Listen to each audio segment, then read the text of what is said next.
Gold ने पिछले 4 महीनों में 24% का जबरदस्त जंप लिया है। अभी के टाइम पे जो सिर्फ चमक रहा है वो है सिर्फ गोल्ड। तो सवाल ये है, आगे इसका ट्रेजेक्ट्री क्या होगा, कितना ऊपर जा सकता है। हिस्टोरिक रन चल रहा है गोल्ड का और ये अभी अभी 1 लाख रुपए तक पहुंच गया था। एक तरफ एक्सपर्ट्स बोल रहे हैं कि ये 1.2 लाख या उससे भी ऊपर जा सकता है। दूसरी तरफ कुछ एनालिस्ट कह रहे हैं कि ये 38% तक गिर सकता है। ये क्या एक मैसिव बुल रन की शुरुआत हुई है जो अभी स्टार्ट हुआ है, या बस एक पोज है जिसके बाद मार्केट नीचे आ सकता है। और सबसे इम्पोर्टेंट, आपको क्या करना चाहिए, गोल्ड और खरीदना चाहिए या फिर जो आपके पास है उसे होल्ड करना चाहिए, या फिर चिल करके बस वेट करना चाहिए क्योंकि मार्केट गिर भी सकता है। देखो, हर बार गोल्ड ऊपर जाता है, 2 तरह के लोग निकल कर आते हैं। पहले टाइप के लोग बोलते हैं ये तो बस शुरुआत है, गोल्ड हमेशा ऊपर जाएगा। दूसरे टाइप के लोग बोलते हैं भाई 2012 याद है ना, वहां से साइडवेज गया था। 2012 से पहले मार्केट ने काफी रैली दी, फिर 2012, 13, 14, 15 और थोड़ा 16, 17 में भी कुछ खास नहीं हुआ।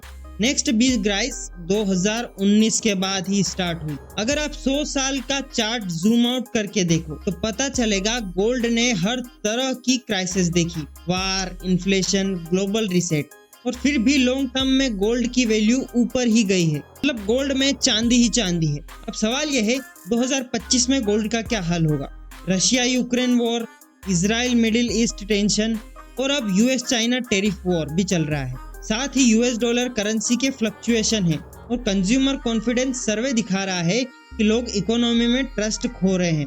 जब ट्रस्ट खत्म होता है, लोग अपना पैसा ग्रो करने की सोचना छोड़ देते हैं और सेफ्टी के लिए गोल्ड में इन्वेस्ट करने का सोचते हैं।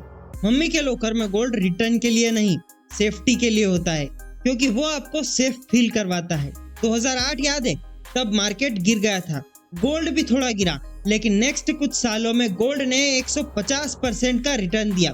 जब लोग डरते हैं, गोल्ड उनका कंफर्ट जोन बन जाता है।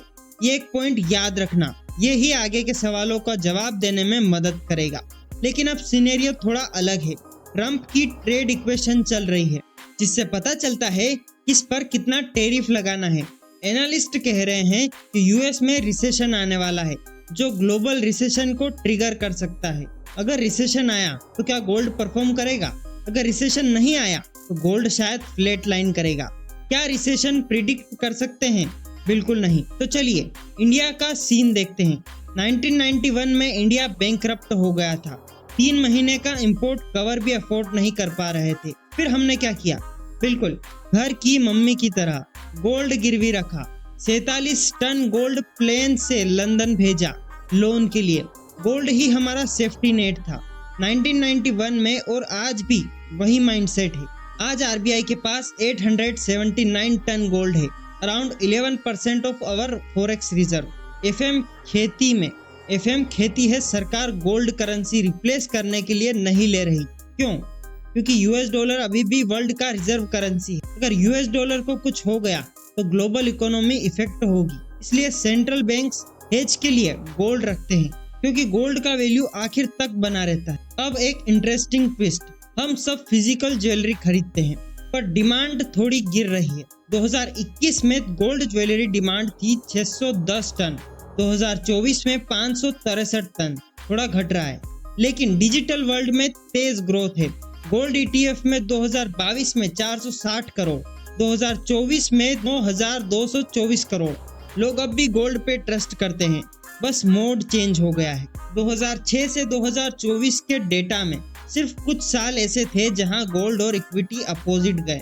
ज्यादातर साल दोनों साथ ही मूव हुए थे। तो गोल्ड और इक्विटी हमेशा अपोजिट नहीं होते, थोड़ा कॉम्प्लेक्स है पिक्चर।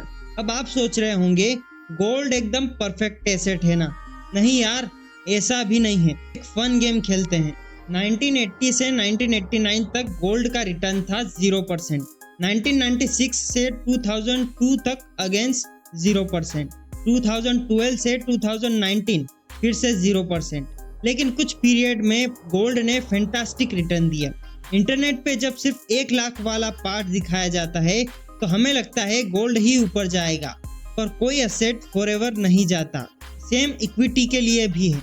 सेंसेक्स चार्ट में कुछ बार्स बहुत बड़े, फिर नेक्स्ट ईयर जीरो रिटर्न। ये माना जाता है कि इक्विटी गुड, गोल्ड बैड, लेकिन सच ये है डाइवर्सिफाई।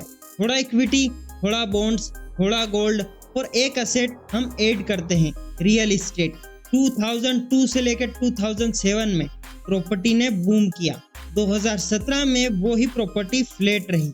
जब कोई एसेट जबरदस्त परफॉर्म करे, हमें फोमो या FOBI, fear of being invested आ जाती है। अगर मार्केट गिरे तो क्या? दोनों केस में डर लगेगा। तो कुछ सवालों को देखते हैं। अब क्या गोल्ड खरीदना चाहिए? अगर लॉन्ग टर्म सोच रहे हो तो हाँ, स्लोली स्टार्ट करो, ऑल इन मत जाओ। मार्केट यहाँ से गिरेगा या नहीं किसी को नहीं पता, लेकिन स्टार्ट करना जरूरी है, चाहे छोटा ही सही। हैबिट बनानी है। अगर मार्केट गिर गया तो सब गोल्ड में डाल दें?